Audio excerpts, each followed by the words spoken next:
அருமையான வாசிப்பு இல்லையா? எல்லாருமே நல்லா கை தட்டலாமே. இறைவன் கொடுத்த 2 கரங்கள் நமக்கு நல்லா தானே இருக்கு. எல்லாம் நல்லா கை தட்டுங்க பாப்போம். அண்ணன் ஒரு ஆளுக்கு மட்டும் தான் கை நல்லா இருக்குன்னு நினைக்கிறேன். நல்லா கை தட்டுங்கம்மா.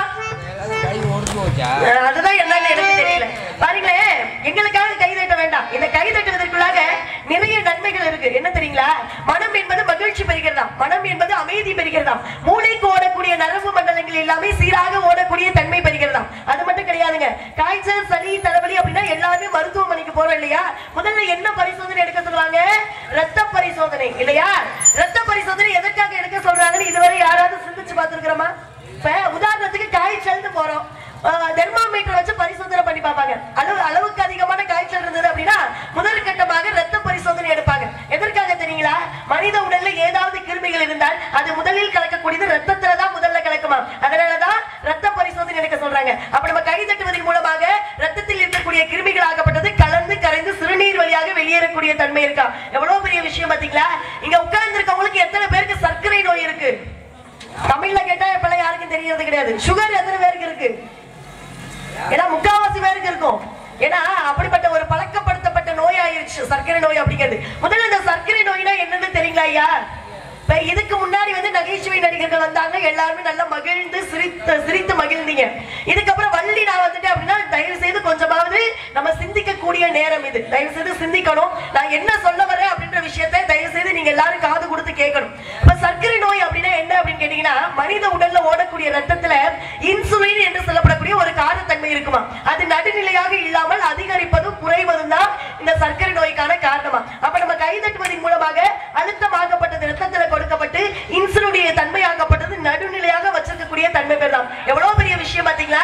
அதனாலதான் நம்மளுடைய முன்னோர்கள் திருவிழாவை அமைத்து முளைப்பாரியை நடுவுல வச்சு அனைவரும் கும்மி அடிக்கக்கூடிய பழக்கத்தை எதற்காக கொண்டு வந்தாங்க? மனித உடலுக்கு ஆரோக்கியம் என்ற வகையில. நம்ம முன்னோர்களையும் மறந்துட்டோம், முன்னோர்கள் சொல்லி கொடுத்துட்டு போன பழக்க வழக்கத்தையும் மறந்துட்டோம். அன்னைக்கெல்லாம் நிலா சோறு ஊட்டுவாங்க, நிலாவை காமிச்சு சோறு ஊட்டினாங்க.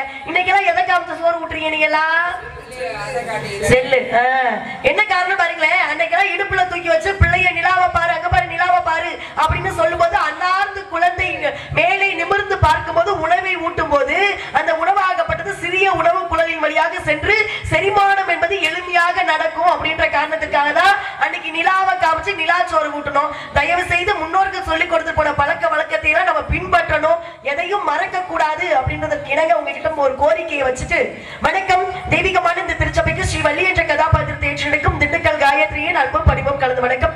அகர முதலைகளுக்கெல்லாம் ஆதிமங்கள் முதற்சி உலகு இன்ற பொழுதில் பெருத்துவக்கும் தன் மகனை சான்றோன் என கேட்ட தாய் என்ற தத்துவங்களை அறிந்து அதன்படியே நடத்தும் மாதா பிதா குரு தெய்வம் அவர்களின் அருளாசி பெற்று நெல்லுக்கரைத்த நீர் வாய்க்கால் வழியோடி புல்லுக்கும் ஆங்காங்கே பசிமாம் தொல் உலகில் நல்லார் உலரில் ஒருவர் அவர் பொருட்டு எல்லோருக்கும் பெய்யும் மழை என்ற அவ்வையின் பொன் மொழியின்படி வாழ்ந்து கொண்டிருக்கும் பெரியோர்கள், தாய்மார்கள், விழா கமிட்டியாளர்கள் மற்றும் அனைத்து நாடக கலா ரசிகர்களுக்கும் மீண்டும் எனது வணக்கம். நமது நாடும் நாட்டு மக்களும் ஊரும் ஊர் மக்களும் 16 செல்வங்களாகிய புகழ், கல்வி, வழி, வெற்றி, நன்மக்கள், பொன், நல்லூர், நுகர்ச்சி, அறிவு, அழகு, இளமை, துணிவு, நோயின்மை, வாழ்நாள் என்று சொல்லப்படக்கூடிய 16 செல்வங்களை பெற்று பெருவாழ்வு வாழ வேண்டும் என்பதற்காக என் குலக்கரவலாகப்பட்ட முருகப்பெருமானை வணங்க வேண்டும். அந்த செந்தூர் மருகனை, ஒய்வூர் மருமகனை, ஈசன் மகனை, ஒருக்கை முகத்தப்பியை, உன் தட்டைக்கால் எப்பொழுதும் நம்பியை கை தொழுவை நான் என்று அந்த அருணகிரியார் திருப்புகழ் பாடுவது போன்று அந்த செந்தூர் முருகனை, ஐயாவோட பேர் என்னவா?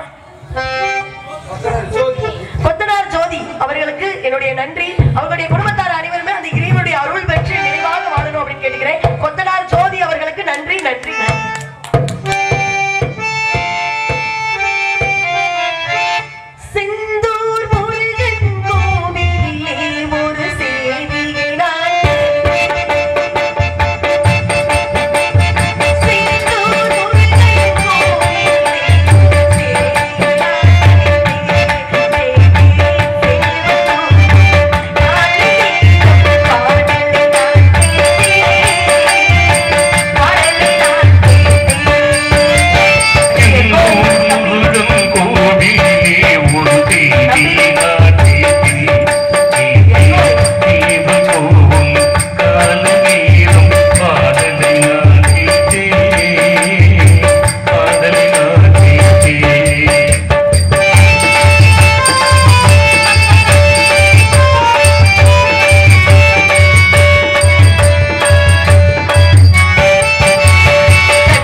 விட்டாலே அங்கேயில் பாசமும் வில்லும் கருமும் சேர்த்தாலே அந்த முக்கணி திருவருக்கு ஒரு திங்களுக்கு என்று அந்த அபிராமி பட்டர் போற்றுவது போன்று அந்த கற்பூரநாயகி வணங்க வேண்டும். பரபரப்பாக பறந்து செல்வாரும் சுறுசுறுப்பாக திறந்து செல்வரும் மதுவும் மங்கை என மயங்கி நிற்பாரும் மாளிகை எழுப்பும் மனம் துடிப்பாரும் மண்குடி விளக்கில் வாழும் மனிதர்களும் ஐயா பசின அதிக மாற்றினார்களும் வெயில் கருதாது வேலை செய்யும் விவசாயிகளும் இந்த பரந்த உலகின் பங்குதாரர்கள். அப்படிப்பட்ட இந்த பரந்த உலகின் பங்குதாரர்களாக இருக்கக்கூடிய நம்மை இந்த உலகத்தில் இருக்கக்கூடிய எல்லாருமே பங்காளிகள் தான். இந்த பங்காளிகள் அனைவருமே அந்த கற்பூரநாயகி, அந்த முத்தாலம்மன், அந்த மாரியம்மன், அந்த காளியம்மன் காத்திர வேண்டும். வள்ளிநாயகம் அவர்களே நல்லா பேசுனீங்க, நல்லா பாடுனீங்க. சரி, ஆனா உங்க பேச்சில் பிழை உள்ளது. இல்ல சரியா கேட்கல, என்ன சொன்னீங்க? உங்க பேச்சில பிழை உள்ளது. என்னுடைய பேச்சுல பிழை? ஆமா, நீங்க வந்திருக்கப்பட்ட பகுதி இப்பதான் புதுமையா வந்துட்டு இருக்கீங்க. சரி, நீங்க வந்திருக்க பகுதி நாடகக்கலையை நல்லா ரசிக்கக்கூடிய பகுதி. நம்ம பகுதி பெரிய பெரிய ஜாம்பவான்கள்லாம் முத்தப்பால இருந்து நிறைய ஜாம்பவான்கள்லாம் வந்த பகுதி. நீங்க எதை வேணா பேசிட்டு பேர் எடுத்து பேர்ல நினைக்காதீங்க, அது இந்த பகுதியில நடக்காது. ஓஹோ, ஐயா மிருதங்க வித்துவானே, நீங்க ஒரு விஷயத்தை நல்லா தெரிஞ்சுக்கணும். எதை வேணாலும் பேசி பேர் எடுத்துட்டு போற வள்ளி நான் கிடையாதுங்க. கற்றறிந்த விஷயத்தை மட்டும்தான் நான் மேடையில வந்து பேசுவேன். எப்பொருள் யார் யார் வாய் கேட்பினும் அப்பொருள் மெய்ப்பொருள் காண்பது அறிவு அப்படின்னு திருவள்ளுவருடைய சொல்லுக்கு இணங்க மேடை ஏறி இன்னைக்கு நான் பேசுறேன். அப்படின்னா என்ன காரணம்? ஒரு பெண் 10 மாசம் பத்தியம் இருந்து ஒரு குழந்தையை பெற்றெடுக்கிறார். அது மாதிரி எனக்கு ஒவ்வொரு இரவுமே பிரசவம் மாதிரி தான். நான் கற்ற கல்வியை முழுமையா கொண்டு போய் மக்களிடம் சேர்க்கணும் அப்படின்ற காரணத்துக்காக தான் மேடை ஏறி நிக்கிறேன். வார்த்தை சொன்னீங்க, பெரிய நக்கீரர் பரம்பரையா? சும்மா வருது. அடேங்கப்பா, உழைப்பின்றி ஊதியம் இல்லை, உழைப்பே ஊக்கம், உழைப்பே உயர்வை தரும்னு சொல்லி வச்சாங்க. எல்லா கணக்கு எனக்கு தெரியும். பெரிய நக்கீரர் பரம்பரையா பேச்சுல குறை கண்டுபிடிக்கிறீங்க. சரி, அப்படி என்னதாங்க குறை சொல்லுங்க. நீங்க என்ன வார்த்தை சொன்னீங்க? இந்த உலகத்தில் இருக்கக்கூடிய எல்லாருமே பங்காளிகள்னு சொன்னேன். ஐயா உட்கார்ந்து பாக்குற எல்லாருமே நல்லா கவனிக்கிறேன். இந்த உலகத்துல இருக்க எல்லாருமே பங்காளிகள்னா நாங்க யார மாம மச்சனன்னு கூப்பிடுறது, எங்க போய் பொண்ணு எடுக்கிறது, எங்க போய் கல்யாணம் பண்றது? நல்லாவே சும்மாவே ஆண்களுக்கு பொம்பளை பிள்ளை கிடைக்க மாட்டேங்குது. இப்ப எல்லாத்தையும் பங்காளிகளா நாங்க யார மாம மச்சனன்னு கூப்பிடுறது? எப்படி நீங்க அந்த வார்த்தையை சொன்னீங்க? என்ன மணிமுத்து கேட்க மாட்டியா? அடேங்கப்பா, இப்படி வேற ஒரு சட்ட சிக்கல் இருக்கா? இல்ல இதுக்குன்னே தனி வருமானம் எதுவும் வாங்குறீங்களா? இதுக்கு தனியா கூட்டிட்டு வந்திருக்காங்களோ? ஊர்காசு சும்மா.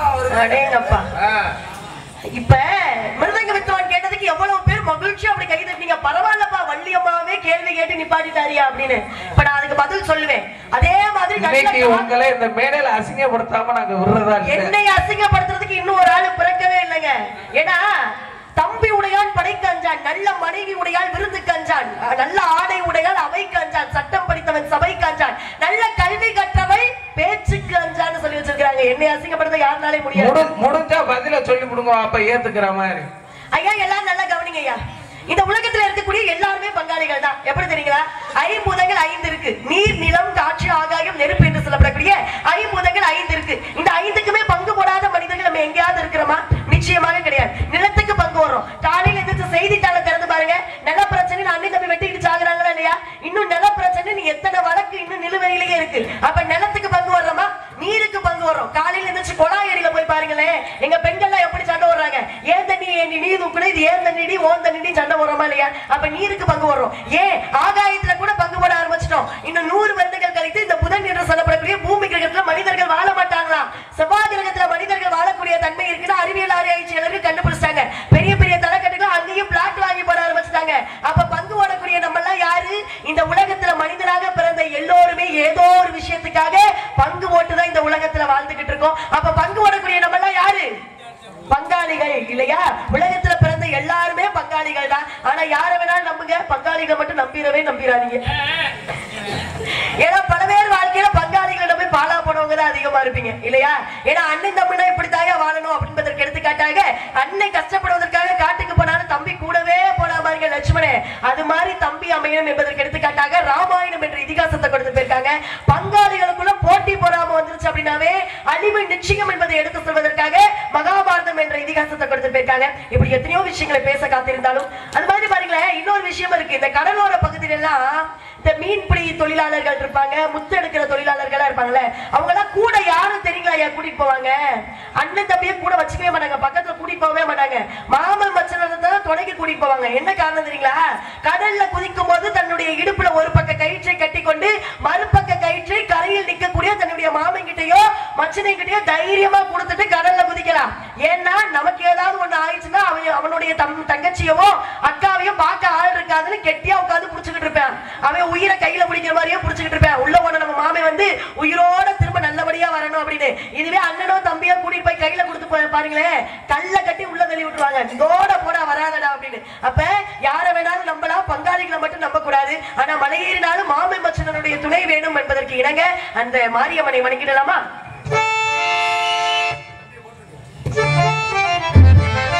வரமளித்து விழுகையால் வாழ வைக்க வந்தவளே,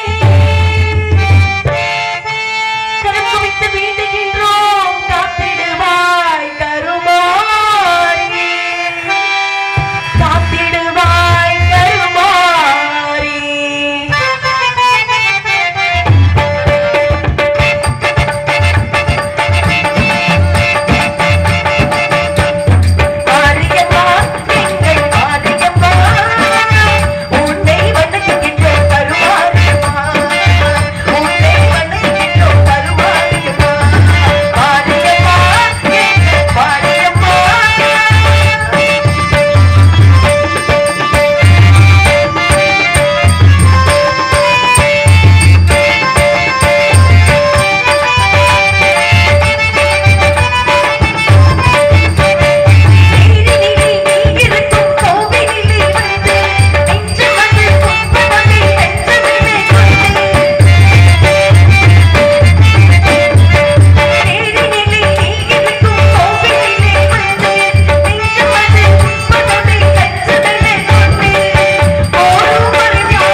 தெரியாது இல்லையா? யாருனே தெரியலையே, யாரும் அந்த பொண்ணு வந்து பாடுறாங்க பேசுறாங்க யாரும் தெரியலையே அப்படின்னு நம்மளை பார்த்து யாருமே கேள்வி கேட்கவே கூடாது. என் பெயர் வள்ளி, தந்தை பெயர் நம்பி, தாய் பெயர் நங்கை மோகினி. எனக்கு உடன்பிறவாத இல்ல சகோதரர்கள் இருக்கிறார்கள். என்னுடைய தாய்க்கு தந்தைக்கு பாருங்களேன் ஒரு பிரச்சனை இல்லாத மனிதர்கள் எங்கேயா இருக்கும்? பிறப்புன்னு எடுத்துட்டாலே ஒரே பிரச்சனையா தான் இருக்கு. வயிற்றுக்கு உணவு இருந்தாலும் பிரச்சனையா இருக்கு, இல்லைனாலும் பிரச்சனையா இருக்கு. பேருபுகழ் வந்தாலும் பிரச்சனையா இருக்கு, வரலைனாலும் பிரச்சனையா இருக்கு. இப்படியெல்லாம் கூட 4 பேர் இருந்தாலும் பிரச்சனையா இருக்கு, இல்லைனாலும் பிரச்சனையா இருக்கு. பணம் இருந்தாலும் பிரச்சனையா இருக்கு, இல்லைனாலும் பிரச்சனையா இருக்கு. அப்படி கேள்வி வரணுமா இல்லையா? பணம் இருந்தா எப்படிமா பிரச்சனை, பணம் இல்லாதாலும் என்னுடைய வாழ்க்கையில பெரும் பிரச்சனையா இருக்கு அப்படின்னு நீங்க கேட்கலாம். அளவுக்கு மீறினால் அமிர்தமும் நஞ்சு அப்படின்னு நம்மளுடைய முன்னோர்கள் சொல்வதற்கு இணங்க அளவுக்கு மீறி பணம் இருந்தாலும் எப்படி தெரியுங்களா யோசிப்போம், இந்த பணத்தை எப்படா 10 பேருக்கு தெரியாம பாதுகாத்து வைப்பது அப்படின்னு பணத்தை பத்தி சிந்தித்தே நம்முடைய வாழ்க்கையை முறையாக நிம்மதியாக வாழ முடியாம போயிடும் அப்படிங்கறத உண்மையான விஷயம். என்னுடைய தாய்க்கு தந்தைக்கு என்ன பிரச்சனை அப்படின்னு பாத்தீங்கன்னா, பிறந்த 7 பிள்ளைமே இப்படி ஆண் பிள்ளைகளாக போயிருச்சு. நம்மளுடைய முதுமை காலத்தில் நம்ம காப்பதற்கு ஒரு பெண் பிள்ளை கூட இல்லையே அப்படின்னு ரொம்ப வருத்தப்பட்டு இருந்தாங்க. வருத்தப்படும் சமயத்தில் வள்ளி கிழங்கு தோண்டிய பள்ளத்தில் என்னை கண்டெடுத்து வள்ளி என நாமமிட்டு செல்லமாக கண்ணும் கருத்துமாக வளர்த்து வருகிறார்கள். அதை கூறுவதற்காக காத்துட்டு இருக்காங்க, அவங்க அப்படியே காத்துட்டு இருக்கட்டும். நம்ம வந்த வேலையை செய்யணுமா இல்லையா? ஏன்னா செய்வன திருந்த செய் அப்படின்னு சொல்லி இருக்கிறாங்க. என்னடா 4 பாட்டு வந்தோமா பாடணுமா போனோமா அப்படின்னா எனக்கு மிகவும் எளிமையான ஒரு விஷயம். காலையில விடிஞ்சா கையில வருமானம் இல்லையா? ஏன் வள்ளியம்மா எதுவுமே பேசல அப்படின்னு யாரும் கேட்க போறீங்களா? கிடையவே கிடையாது. ஆனா என்னுடைய மனசாட்சிக்கு துரோகம் செய்யாம வாங்குற வருமானத்தை விட அதிகமாக உழைக்கணும் அப்படிங்கறத என்னுடைய ஆக்கச்சிறந்த மூலதனமே அதுதான். இப்ப பாருங்களேன், பொதுவான விஷயம் ஒரு நடைமுறையில ஒரு 4-5 விஷயத்தை பேசுவோமா? இப்ப கவிஞர் கண்ணதாசன் எல்லாருக்கும் தெரியுமா ஐயா? அப்படி பதில் வரணும். பரவாயில்ல, பாராட்டுறேன் உங்களை கேட்பதற்கெல்லாம். ஏன்னா நீங்க வாதி பிரதிவாதி அப்படின்னு இருக்காங்க. நீங்க எல்லாம் கேட்பதற்கு பதில் சொன்னாலே உங்களுடைய ஆர்வத்தை பொறுத்துதான் நான் நிறைய பேச முடியும் இல்லையா? கவிஞர் கண்ணதாசன் வாழ்க்கை இப்படித்தான் வாழ வேண்டும் என்று நிறைய தத்துவ பாடல்களை நமக்கு கொடுத்து போனவர் தான் கவிஞர் கண்ணதாசன். அப்படிப்பட்டவர்னாலேயே வாழ்க்கையை முறையாக வாழ முடியல அப்படிங்கறதா உண்மையான ஒரு விஷயமே. நம்ம கூட எல்லாம் ஒரு 4 நண்பர்கள் இருப்பாங்க. அறிவுரை சொல்றேன் அப்படின்ற பேர்ல தயவு செய்து அவங்க பேச்ச கேட்கவே கேட்காதீங்க. வாழ்க்கையில துளி அளவு கூட முன்னேறவே முடியாது. கவிஞர் கண்ணதாசனோட ஒரு 4 நண்பர்கள் இருந்தாங்க. என்ன தெரியுங்களா சொன்னாங்க? கண்ணதாசா, நல்ல தத்துவ பாடல்களை எழுதிட்டு இருக்க, இப்ப வரைக்கும் லட்சக்கணக்கில் மட்டும்தான் சம்பாதிக்கிறேன். இந்த பணத்தை நான் போட்டு ஒரு படத்தை எடு, அது ஒரே நாள்ல ஓகோடு ஓடும், நீ ஒரே நாள்ல கோடீஸ்வரன் ஆயிரலாம்னு அறிவுரை கேட்கலாமா? அதனால நம்மளுடைய முன்னோர்கள் சொல்லி வைத்தது எல்லாமே நம்மளுடைய வாழ்க்கைக்கு மிகவும் பயன்படக்கூடியது. முன்னோர்கள் என்ன சொன்னாங்க? தெரியாத தொழிலை தொட்டவனு கேட்டா தெரிஞ்ச தொழில அப்படி பதில் வரணும். அப்ப கவிஞர் கண்ணதாசன் என்ன பண்றாரு?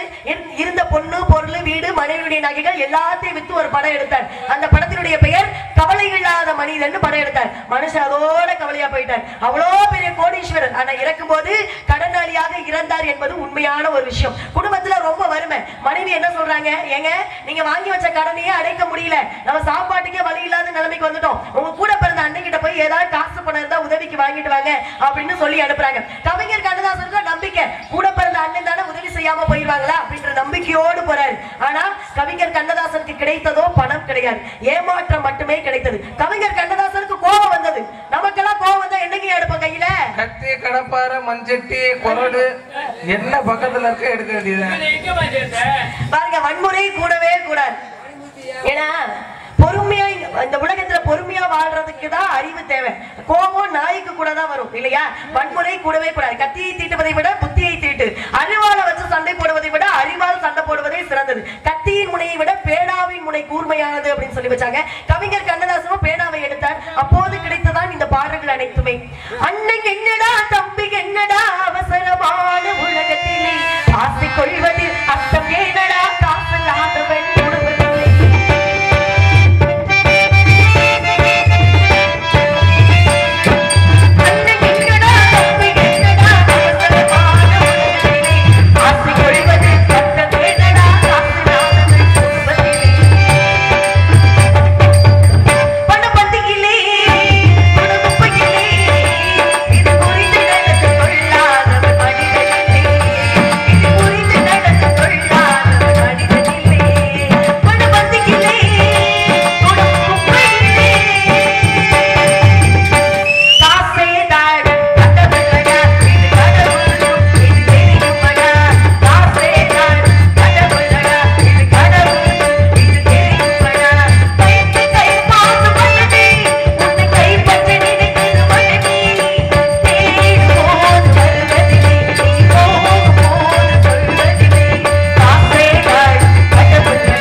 இறப்பவர்க்கு ஈயா கைகள். இந்த 4மே இருந்தும் பயனில்லையா?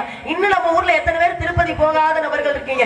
இதுவரை நான் வாழ்க்கையில திருப்பதியா போனது இல்லைன்னு தயவு செய்து எல்லாருமே திருப்பதியினுடைய அந்த மண்ணை மிதிச்சுட்டு வரணும். ஏன்னா அப்படி மிதிச்சுட்டு வந்தீங்க அப்படின்னா புண்ணியம், நம்ம எவ்வளவு பாவம் செய்தாலும் அந்த மண்ணை மிதித்த உடனே புண்ணியமாக மாறுதான். அப்படிப்பட்ட விஷயம் பாருங்களேன். இப்ப பொதுவா ஒரு சமீபத்துல திருப்பதி போயிருந்தோம். அங்க பணத்துக்கு எப்படி எல்லாம் மதிப்பு கொடுக்குறாங்க அப்படின்னா, பொது தரிசனம் பண்ணணும் அப்படின்னா 3 நாள் கிட்ட ஆகுது, அடைச்சு போட்டு வச்சிடறாங்க.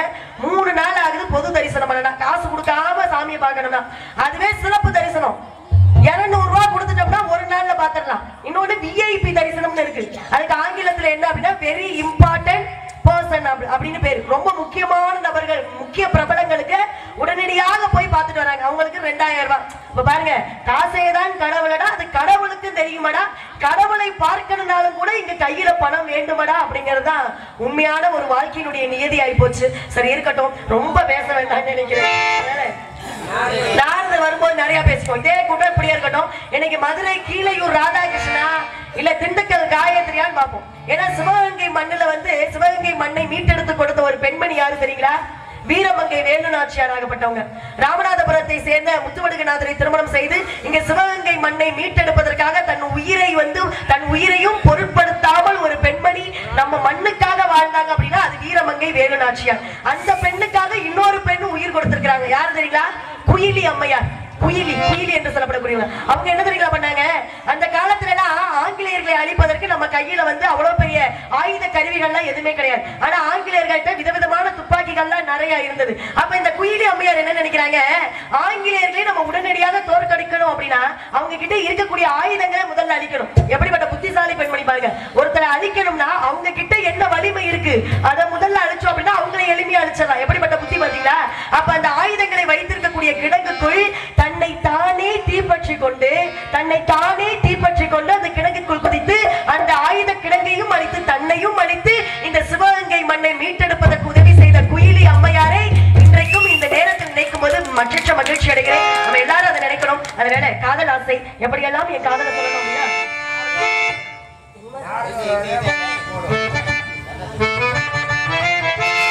திம்மதுர சீமையிலே மீனாட்சி கோயிலே கல்யாணம் பண்ணி கொள்ளுவோம்.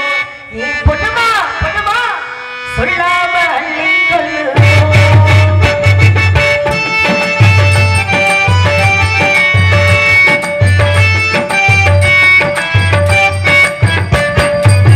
தென்மதுர சீமையிலே மீனாட்சி கோயிலே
மாதிரி நபர்களுக்கும் வாய்ப்பளிக்கணும் அப்படின்ற வகையில என்னை யாரும் வள்ளி வள்ளி என்று அழைப்பது கேட்கிறது, எதற்காக அழைக்கிறாங்க என்பதை கேட்டது. மீண்டும் வந்து சந்திக்கிறேன். நன்றி நன்றி.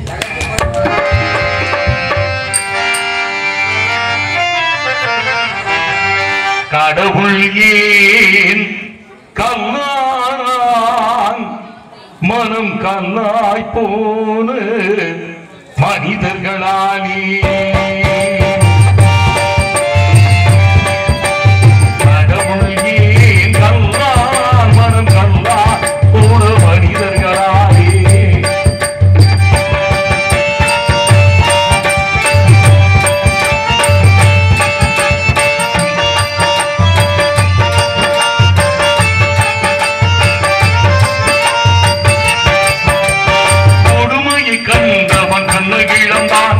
போதித்து தடுத்தவன் கொள்ள இழந்தான்.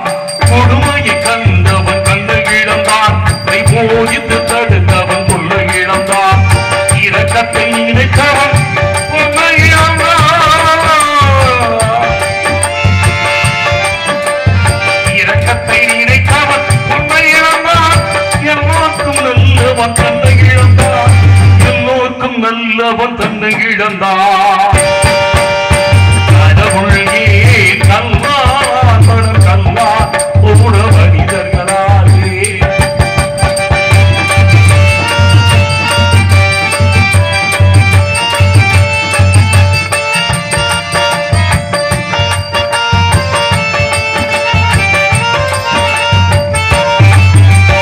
அதிசய தீரவன் புத்திசாலி, அதை சகித்துக் கொண்டிருந்தவன் குற்றவாளி.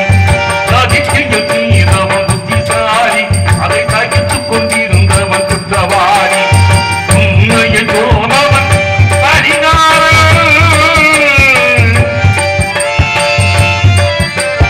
உண்மையை போனவன் பரிகாரன். உலகத்தில் ஆண்டவன் அதிகாரம். உலகத்தில் ஆண்டவன் அதிகாரம்.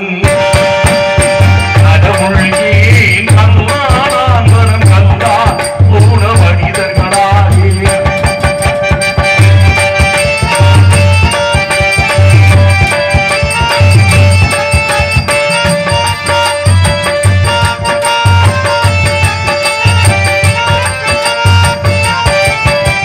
நெஞ்சுக்கு தீமை மனசாட்சி நீதி நேமணி தரசாட்சி அத்தனை உண்மைக்கும் அவன் காட்சி அரங்கத்தில் வராது அவன் காட்சி அரங்கத்தில் வராது அவன் காட்சி